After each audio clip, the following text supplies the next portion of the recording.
Ayan, so makabalita naman tayo sa mundo ng crypto. Alam nyo ba na ang pinakamayaman ngayon na prisoner ng Amerika ay ang may-ari ng Binance? Ayan, kilala naman nating lahat yan at aware naman tayo kung anong nangyari sa kanya. Nakulong si CZ or Champing Xiao sa kasong money laundering at siya nga ay pinagbayad ng I think 4.3 billion dollars, no?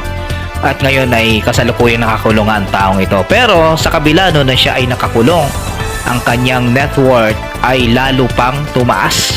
Grabe, no? Iba talaga pag nasa negosyo ka, nasa business ka ng technology, katulad ng cryptocurrency.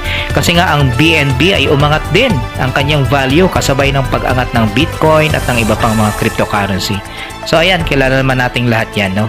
At yan nga, sabi dyan, surging cryptocurrency makes Binance billionaire co-founder even wealthier while locked up